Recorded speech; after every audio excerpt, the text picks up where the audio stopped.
Hi everyone, good evening where you are. It's good morning here from Australia. My name is Richard Keegan and I work at the University of Canberra here in Australia. And I want to talk today about the nature of complexity and complex systems in the talent pathways as we develop high potential athletes towards elite performance. And I want to, I guess, talk about it from the perspective of being a psychologist working in that pathway.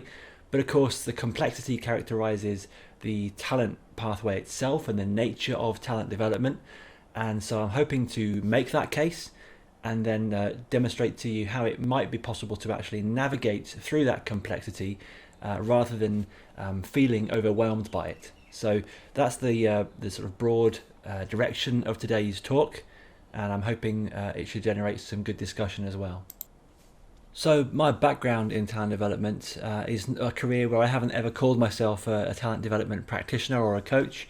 I've been a psychologist doing research and also doing practice around the talent development pathway. So my original PhD looked at the journey athletes go on from the early career where they just try lots of different sports and then usually find one that they like. So going through the idea of sampling through into specializing and becoming quite good maybe, and investing as we get more advanced, investing in one that we think might become a career or one that we stay with for a long time.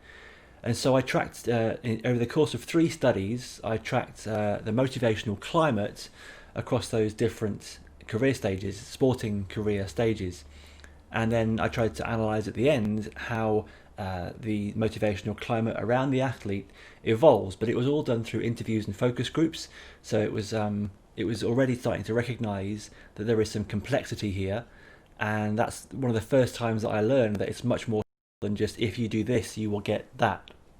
So more recently, I was involved in a piece of work here in Australia where we tried to articulate what this concept of physical literacy means in the Australian context. And it had originated perhaps in the UK with Margaret Whitehead, and it had also been really driven very hard in Canada with a couple of different approaches. But the idea of physical literacy was picking up, and the Australian government effectively decided they wanted to do something here, but they weren't sure which version to pick or whether they should try and create their own version. So we spent a year, a little research team, speaking with all the experts in this country and some from overseas, working out what it means. And we came to the conclusion that actually it's a very broad concept reflecting all learning that happens through movement, but then it can reach a point where you actually become able to look after your own engagement in meaningful, fruitful, enriching movement for the rest of your life. And of course, that's often associated with healthy activity levels. But for us, it was more about getting something meaningful and being able to engage with the world through movement. And that was the kind of pinnacle piece. And one type of that is what we get in the talent development pathway.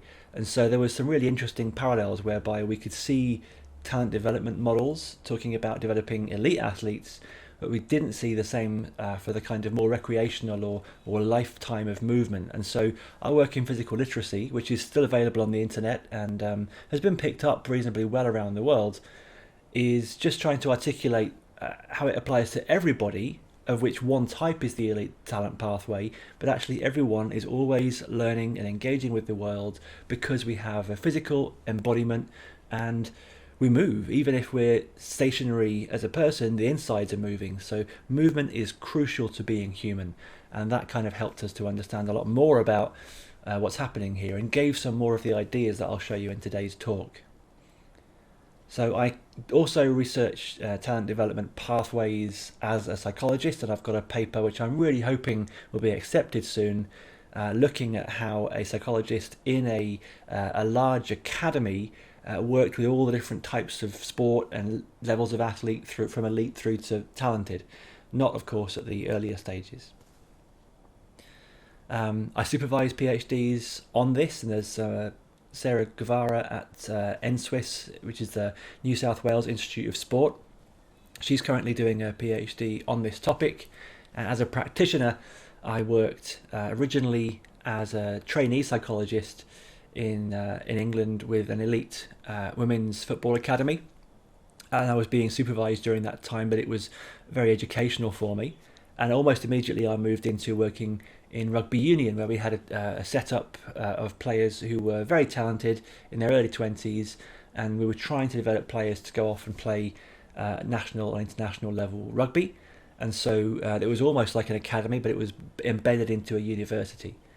And then over here, I've been working in netball for 4 years now, which actually poses its own unique problem. We have players from 11 years old all the way through to state and national level, and working with the same team for 4 years means that they know all of my kind of favourite tricks, and they actually have all the language in place. And so often I'm turning up to work saying, "You're all doing exactly what I said. This is perfect." And it means that on the one hand it's a wonderful situation, on the other hand sometimes I wonder if I'm actually doing psychology anymore, because a whole organisation understands what it is that I'm trying to do as a psychologist. Well, to begin with, to demonstrate that maybe there isn't a nice clean linear pathway from potential through to elite, I need to try and create a problem, or convince you that there is a problem in the way we often construe talent development. So I'm going to try and articulate that first, and then hopefully we can understand the nature of the problem and what to do about it. So typically our models of talent development have these nice discrete stages, and they often look like a straight line, and they often mirror ages, for example, or just sort of biological development. And that sounds very appealing, and it makes kind of intuitive sense. But then actually when we see what happens in real life, we get quite a different story. And to some extent, once we understand that there are multiple different sports being played and available, and there are people leaving and re-entering at different times, it starts to open up this linear pathway and make it much more complex and diverse. So there's a fairly famous study by Anna Gulick, who worked in European soccer over quite a long period, collecting data from lots of different clubs and academies. And they tried to understand how players make it to the top level. And what they were finding was that they expected of all the players playing, that some would be identified early and stand out, and fewer would make it through to the top level. But ultimately, the makeup of that group of very talented players would largely stay the same, with very few coming from anywhere else. So you can see in this diagram, it's just some are identified early and brought out, and they progress, whereas the rest just keep playing at a lower level. And that kind of describes the pathway you saw in the last slide, and it makes a degree of intuitive sense. However, what they actually found was an awful lot of movement between all these different categories. So you would see players dropping out and reappearing back in. You would see players who had never been identified as talented suddenly making the jump across. You would see players from other sports who were jumping into soccer quite late in their development. And of course in soccer especially, you would see players brought in from overseas as well, so or from other countries. So the actual composition of the group who made it to the elite level contained very few of the talented players who were identified when they were young. And actually, more concerningly, they identified that picking players when they were young actually put them at a huge risk of dropping out and never playing again.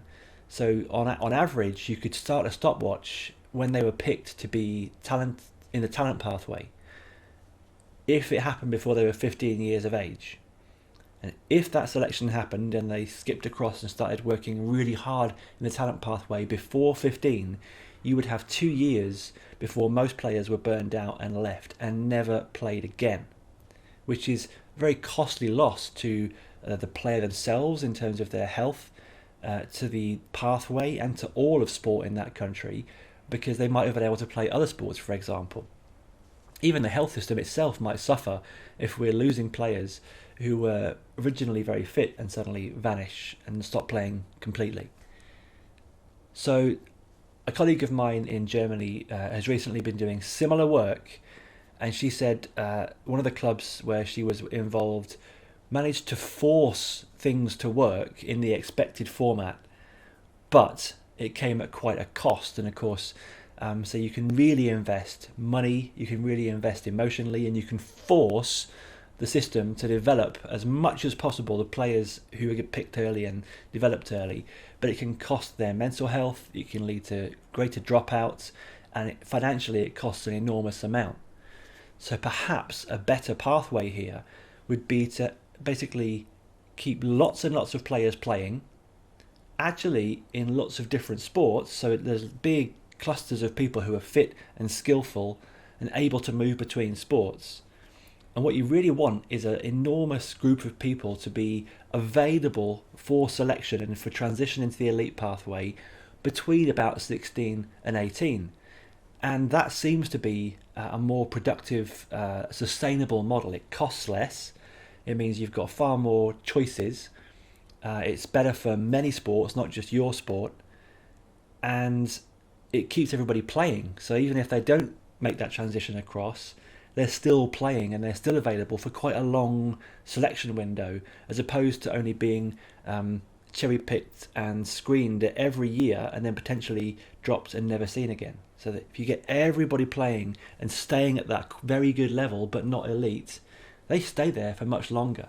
And certainly in my recent applied work, that is our principle, and that's actually what we're seeing happen. So there are players who are very, very good and going across to the elite level quite easily, and there's much more movement back and forth. So players who, for example, pause for their careers or pause for having a family are actually able to go drop down a little bit and then maybe even come back, and that's much more sustainable, and it's better for, I think, everybody concerned. And what it comes down to, at the risk of falling into a debate around the philosophy of science, is we need to use methods that reflect the nature of the thing we're working with. And we need to try and pause for a second and think whether talent is something which is static and which holds still and acts in a nice, predictable, linear fashion, or if actually it's quite complex and very difficult to predict, and the same input, for example, leads to very different responses in different people, or even in the same person at different phases of their development.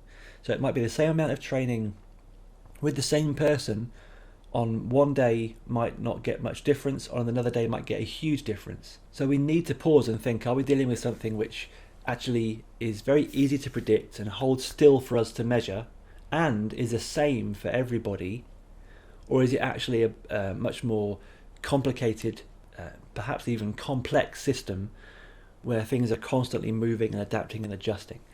And which of these characterizations best captures talent? Because in this example, all of the images you see are of starlings, which is a type of bird, obviously, but they're all behaving in very different ways, and we would need to use different methods to measure and influence all of these different types of manifestation of the starling.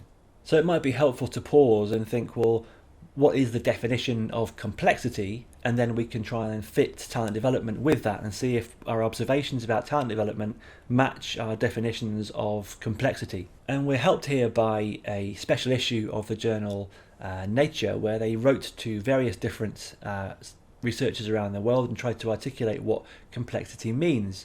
And you would get these definitions like one in which there are multiple interactions and many different components, systems with multiple elements adapting or reacting and creating patterns. And complexity starts where simple causality breaks down. So our ability to predict that this input will get this outcome breaks down. Now that doesn't mean that we pack up and go home and stop trying, but actually we just need to study the thing and try to influence the thing differently. So it's not impossible, it's just a different ball game. And most of what we're talking about in relation to talent development, the nature of the brain, the nature of learning, the nature of many types of sporting performance, the nature of interpersonal relationships and group dynamics, these are all things which fit the definition of complexity much better than simple causation, and as I'll try and explain to you, also much better than what might be considered complicated. And I'll try and explain simple versus complicated versus complex. So the best way of understanding, I guess, a simple system is that the same level of input or the same type of input should reliably get the same type of output. And it might be that there's some difference in scale, but we can fairly dependably predict that if I give this input, I get this output, and maybe with some sort of tolerance for errors around that, but it's quite predictable, and we can research that and we can apply what we find there to other similar events or items. So we can say, okay, this one told me that I get this effect, the chances are another very similar one will give me a similar pattern. And that's useful and when we're dealing with simple phenomena. If we're dealing with something complex, then it might be misleading or damaging to expect those assumptions and those rules to carry over. So when we think about something which is reasonably simple, it doesn't have to be obvious, but even something like baking a cake, we know that if we have the same oven, the same ingredients, and we use the same temperature and the same amount of time, we should dependably get the same outcome. And it might vary ever so slightly depending on the weather outside or if we have to use different ingredients. But if we can get everything the same, we know we should get the same outcome. So baking a cake is an example of something reasonably simple. In between, we have something we try and characterize as complicated. Now again, a complicated thing can still be very impressive. We can build computers and engines and even rockets that do unbelievable things, but actually they are a collection of components which we know what each component does, and we combine them on purpose, expecting a certain behavior. And if one of those components breaks, we can replace it with another similar component and get the same system working again. So to me, an engine is a perfect example. And we know how it's going to behave, and we know what each component does.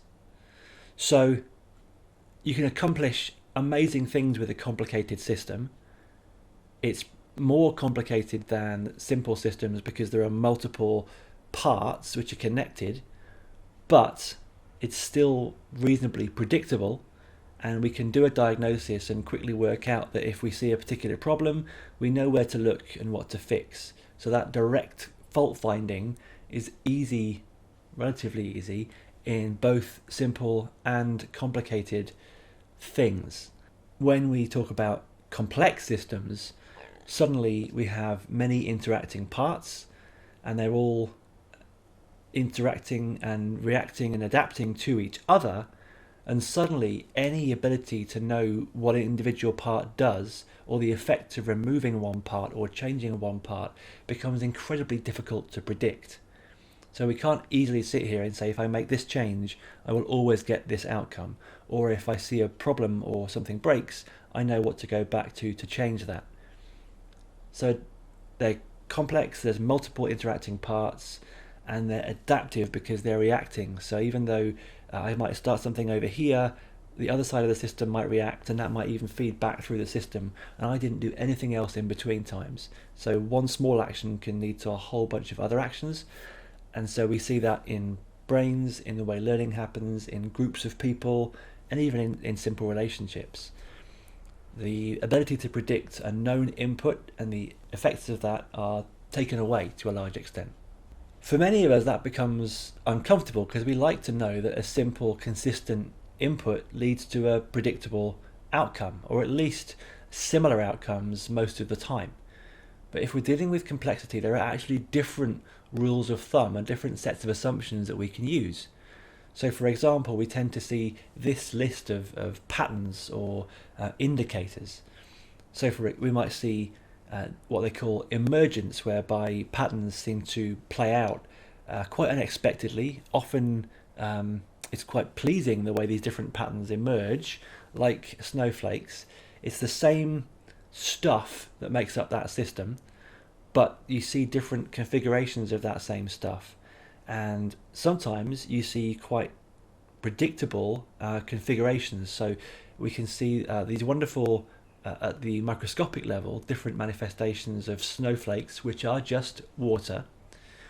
But also there are some consistencies in the way water behaves, ranging from solid ice through to liquid water through to the gas. And understanding when those transitions happen, and literally they're very different items. One is solid and behaves more like a rock. One is very free flowing but tends to stick, and one is very much floating around, and they're all just water. It's all the same thing, but it transitions through very different phases. And I think something like talent, for example, also follows those phase transitions where it's almost unrecognizable, and a complete novice might not recognize that this is the same thing, just in very different configurations. Another characteristic of complex systems is what they call fractals, so these repeating patterns that happen at different levels of the system, from the microscopic through to the macro levels. In humans, you do see those. You see them in snowflakes quite clearly, whereby if you zoom in, you see repeating patterns that, as we zoom out, manifest as a snowflake. But in humans, you see the way blood vessels build from capillaries up to arteries and veins. You see the way that our lungs go from tiny little bronchioles all the way through up into the bigger passages. And you see it in the way nerves spread. And so those patterns are already characteristic of being human, even at the physiological level. And I think at the psychological level, that it's very likely we'll see similar fractal patterns, so microscopic behaviours through to broad sort of personality characteristics, for example, can all be observed.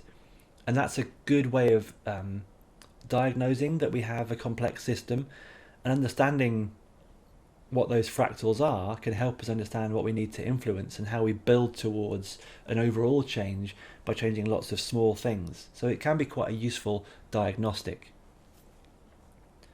Of course, we see systems that are dynamic, which just means that they're playing out in real time. And so, for example, anything which tries to study a complex system by taking static snapshots probably won't be that useful. We almost need to insist on live, consistent measurements, or at least frequent measurements, so that we can get more of a feel for how the system is reacting. And if we just take snapshots, as can be the case with annual reviews, for example, in talent pathways, the chances are it's not telling us enough about the system. So imagine taking a photograph of that mess, that murmuration of starlings. It wouldn't tell you very much about what's going to happen next just from one photograph. But if we build up lots of photographs, we might be able to tell you how the system is changing and perhaps begin to predict where the starlings are moving to. But we need more than just one, and we actually need fairly frequent samples to know what's going on. Another recurring rule of thumb in complex dynamic systems is that actually diversity is good, and we don't want to just have a cookie cutter approach of the same ideal athlete over and over again. If opponents change their tactics, if any of the rules of the sport change, or if the sport becomes professional, for example, things can very suddenly change around us, and what might have once been perfect is no longer perfect. And certainly once we try and think about creating athletes who are good at many sports and transition around, then we start to think, okay, we need diverse profiles here. But whether it be in nature, in ecosystems, or perhaps even in talent pathways, diversity appears to be a good thing, both for the system itself, but potentially for individuals within that system to test themselves and play against different types of opponent, different types of system. So that lesson from ecology may even also apply to psychology and talent development. And one thing which I want to try and emphasize, which I actually learned from the books by Nicholas Nassim Taleb about antifragility and about the black swan. So those two books, Antifragile and Black Swan, really for me impressed upon us that imposing simplicity onto a complex system creates fragility. And it might be that it works for a little while, but it might be that the second the system breaks away from our expectations, we can look very silly, we can make bad mistakes. And sometimes the harder we force our simplicity onto a complex system, we also begin to damage the system itself. and you may see examples of that, for again, example in ecosystems and in nature. When we try and impose something predictable onto what is inherently quite unpredictable, we can do a lot of harm to the system, as well as eventually I think we will still find out that we're wrong and end up with potentially making damaging mistakes that harm us too. So the paper I've linked at the bottom of the screen there, but there's this principle that from research and I guess from thinkers, that imposing simplicity onto something complex is actually very risky. So if we recognize that complexity is a thing and it has ways of studying it and ways of researching it and interacting with it, and we recognize that talent development is also a complex thing, then we need to think, well, how do we respond to this? And for many of us, that's a new realization that perhaps we shouldn't apply linear thinking and simplistic cause and effect to something complex like talent development. So I think there are some principles that I can try and convey that may help to understand and perhaps ease the transition for anybody who is traveling between the old way of thinking and perhaps a newer way of thinking. So those 7 principles that I'll try and convey are: which measures matter and really focus on the ones that matter. Think about what depends on what's connected and what's really not that important. Think about the experience, which will be like building a plane while flying. Think about the fact that it's a constant negotiation and it may never be settled and fixed once and for all, and that's to be expected. Think about, as a rule of thumb, alignment, so that we try and get complexes or structures in our metaphorical thinking of things that align without being set in stone and without being fixed that way. So you'll see a configuration occur which works for a while, and then have to find a fresh configuration that works because the system itself has changed. I like to think about building mountains or even mountain ranges as opposed to building skyscrapers, and I'll try and give some examples of that. And then I think what we're looking for is this idea of super adapters. So we want our athletes and our systems and our coaches and our clubs to be able to adapt to almost any challenge. They're the principles that I think we should be keeping in mind, and they change the way that we do our work. So in this example, I used to live 2 doors down from someone who became a very good friend of mine, but at one point he was very proud when I went to his house and he showed me this weather station that he had bought that showed the exact temperature outside, the exact wind speed, the barometric pressure, and all of these things. And I was feeling a bit maybe skeptical or playful, so I was saying, well, can't you just watch the weather forecast for most of that information? And he would say, but this tells me the exact information over my house, so I can know if I'm going to get hot or cold when I go outside. And I would say, well, wouldn't it have been cheaper just to open the window or just go outside? And we had this kind of playful discussion, but for me there was a lot of money invested in a piece of shiny equipment when most of the information you would need to make day-to-day decisions around whether to take an umbrella, whether to wear a coat, those types of things could easily be made from what was already available on the television news, or just opening the window and going outside or stepping outside. And you don't need any new equipment or any particularly special localized equipment. So often we need to think about what information do I need versus what is cool and shiny, or even sometimes what is been done by the researchers but doesn't actually help us in our day-to-day decision making. So I think lesson 1 might be to focus on measuring what matters and to make informed, intelligent decisions based on your view and on how you need to use the information in your local sphere. So the second principle, I suppose, is to think about being okay with saying it depends. So I used to collect any news footage of me in the television, in the radio, or even in media, print media, and I would often send it to my dad because I was quite proud and I wanted him to be proud of me. And one day he just said, well, Richard, are you open to feedback on this? And I said, sure. He said, well, you say it depends a lot. And to him, that was a problem because the interviewers and the audience wanted certainty, yes and no, black and white answers. And researching this, any of the issues, talent development, psychology of elite performance, whatever it might be, I know that it depends. And actually, for me, it was a sign of a good expert if they're honest in saying, actually, it depends in any interview, and being able to articulate what it depends on. So I think as researchers and practitioners and as humans, we should become okay with saying, good question, but it depends, especially if we can then unpack what it depends on and maybe under what circumstances we expect things to change. We don't give up our ability to do our work and to predict a best guess of what should happen, but we reduce the certainty that we have. And it should be acceptable to say, it depends. How do we create an elite athlete? It depends. What is someone thinking at the start line of the 100 meters in the Olympics? It depends. It should become more and more acceptable, and then we can unpack all the things that it depends on. So as an illustration for that, I often used to get pushed into even the simplicity of, is the glass half full or half empty? And eventually I started joking, well, it depends whether you're filling or emptying the glass. And of course, we like to have, good heuristics or golden rules that we think apply in many circumstances. And if someone always does a thing, the chances are it should always work. And if that's taken away from us, we can feel quite uncomfortable. So if there are no golden rules because it depends, then we end up in this slightly uncomfortable situation whereby we never have real certainty about what's going to work. And for many of us, that can come to feel like effectively building the plane while it's flying, or maintaining it at least.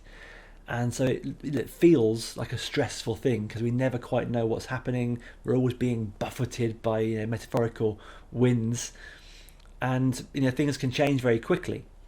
However, if we expect that to be the case, and if we actually are okay with that, that might give us a huge advantage over the people who are expecting simplicity and stressed out by the fact that we don't have that. And we might be less fragile than people who are imposing simplicity onto a complex system, because most of history shows us that that breaks either harmfully for us or harmfully for the system, but it tends to cause harm. It's just almost a matter of waiting until that goes wrong. So if we're fluid and complex and adaptive and able to move around, yes, it might appear stressful, but if that's what we've come to expect and what we've prepared for, we're probably in much better shape than many of our competitors. So what that means is we're basically in a constant dynamic negotiation around what could work, what are the options, and then what to do, and then finding out if it did work. And it's a constant interaction. And actually, again, that's a reasonable reflection of real life. So even something as simple as how to greet people is a negotiation. And so I had some friends in Europe, and I was very excited to go and see them for a conference. And I emailed all of them together and said, look, I'm really keen to see you. How are we going to say hello? Is it going to be big hugs? Is it going to just be handshakes? What do you want to do? And of my 3 friends in that email, one said, in my country, we kiss 3 times, starting with the left cheek. And so that's how I expect to greet you. No problem. The next person said, I don't know you that well, and actually my culture is quite standoffish, so probably just a nod, and I haven't even got to shake hands, just say hello. And that was also fine. And the third person replied, look, I'm going to start running and jump and you'd better catch me.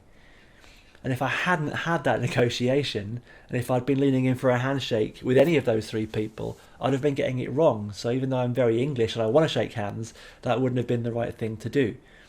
And it could have gone very badly wrong. So even something as simple as a greeting can end up needing to be negotiated, and that negotiation, you don't know where it's going to end up. So obviously these are silly examples, but imagine that at a much larger scale, a much more complex thing with many more options and many more people. Then we start to see that negotiation and constantly trying to work out what's the best solution may be the best way to go.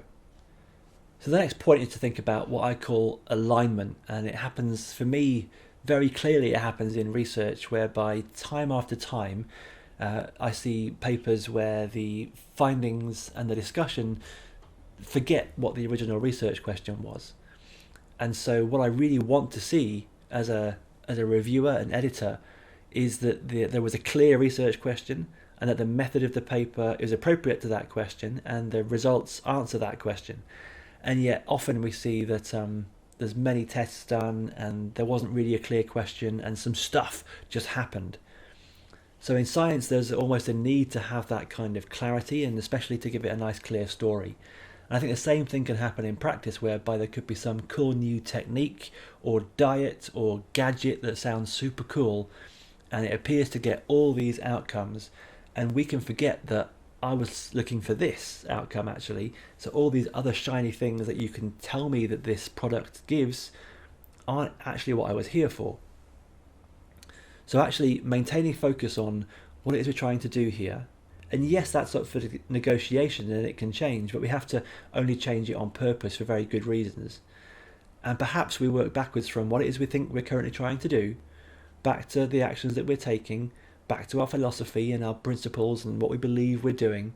And if we can constantly try and maintain some alignment between our philosophy, our assumptions, our actions, and our intent and our outcomes, the chances are that's much more efficient than accepting anything as a win, trying lots and lots of new things and hoping for the best. It might be that we just need to maintain some alignment, but the alignment is dynamic. And so as situations change, as seasons change, as the available athletes at any point in time change due to injury or whatever, we're constantly managing that alignment, but that becomes a principle to guide what we're doing. So in my work on the physical literacy project in particular with the Sport Commission here, we happened upon this idea of how you build someone who always engages in physical activity and movement outside of the definition of talent, but next to it, because we were working with the Sport Commission, who had invested lots of money in talent pathways and didn't want us to say that's wrong. So we had to be compatible with schools, with sports, with health, and we hit upon this idea that what we're doing in elite sport very often is building what I think of as tall, narrow structures. So someone's really, really good at one thing, but the second they step outside of that, they actually can fall very easily. And so in this bottom right hand corner here, you can see examples of kind of conceptually building tall, narrow towers, and they look fragile. And we have examples of wonderful athletes who were exceptional at one thing. For example, a rower we had in Australia who was brilliant at rowing, but actually very uncoordinated outside of a boat, and nearly missed out on the Olympics by twisting their ankle just moving around, going to the water. Once they're in the water, they're fine, but it was getting them there in one piece, and that was potentially very costly. So even at that level, it might be that we try and build a bit more of a wide base and a bit more of a stable base. But for many, many people in day-to-day life, a stable base of being able to do lots of things is probably much more adaptive. And if we can't do our favourite thing, we do something else very similar. So again, real life, jobs, families, injuries, illnesses can all stop us from doing our favourite thing. So can we adapt and do something similar and stay involved in movement? In a talent pathway, if we accept that we don't want to build tall, narrow structures because they're very fragile, then maybe we start to think about what else we do. And it might take more time, and it might feel like we're investing time in areas that aren't core business. But if we want lots and lots of people to be available at a very high level and only have to make a small jump to make it to the elite level, perhaps we have to build the whole system up rather than building isolated individuals which can easily fall over and be damaged. And that actually reflects one of my favourite models of learning, which is the solo taxonomy, the system of observed learning outcomes. And so we all start off with the capacity to learn, which is called pre-structural, and then we usually practice and get good at something, and we can build what they call unistructural learning.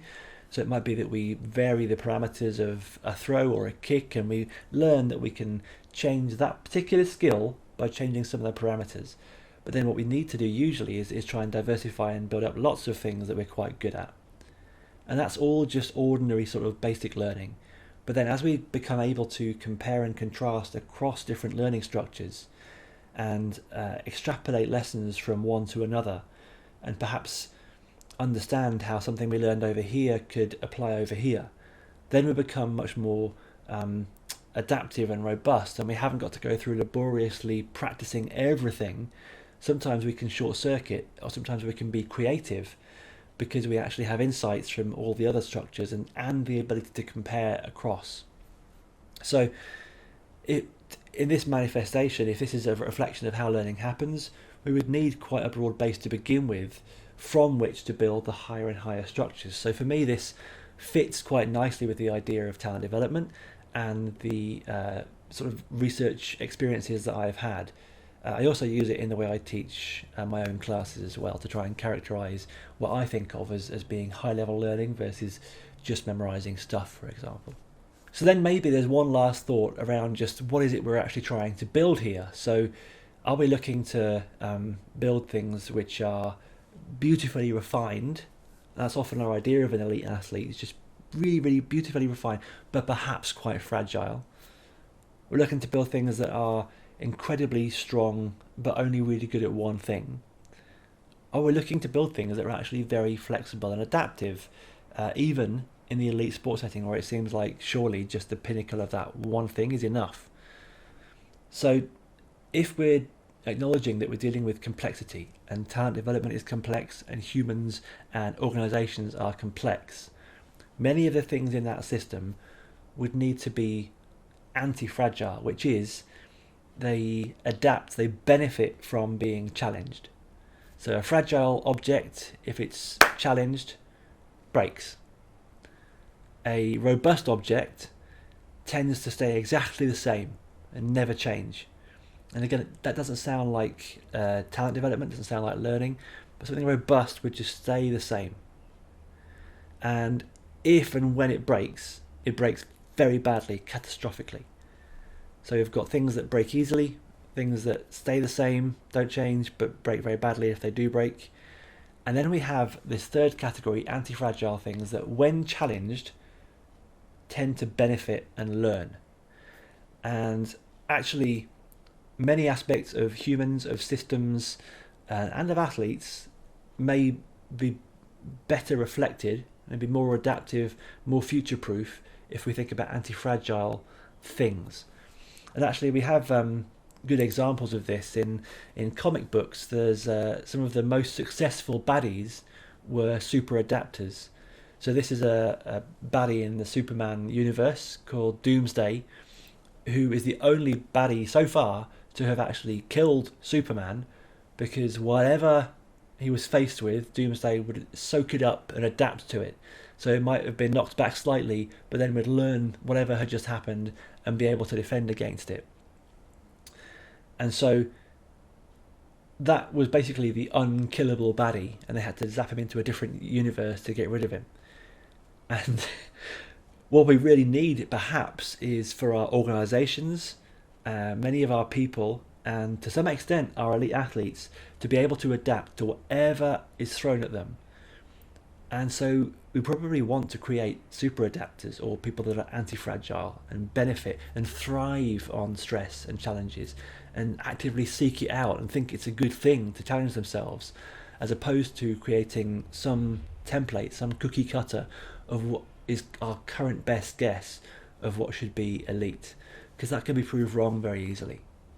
So to me, the challenge of recognizing a complex system can initially feel quite stressful, as we realize that we can't expect simplicity, we can't expect cause and effect relationships. However, once we change our thinking and change the way we interact with its system and the way we study the system, we can actually get really good outcomes. And by adapting to complexity, we actually have a huge advantage over all our competitors if they're still expecting simplicity and direct linear relationships. So for me, there are well-established principles for how to deal with and navigate complexity, and that actually makes it navigable and something we can deal with. So on the one hand, it's intimidating, it's scary, but it's actually something which we can deal with, and we have been dealing with as a species, as humans, for thousands of years. So we just need to have more confidence, perhaps, in applying those principles, as opposed to imposing simplicity and linear development where that's an inappropriate expectation. I hope this has been an interesting, thought-provoking conversation, and maybe I'll be able to chat to you shortly.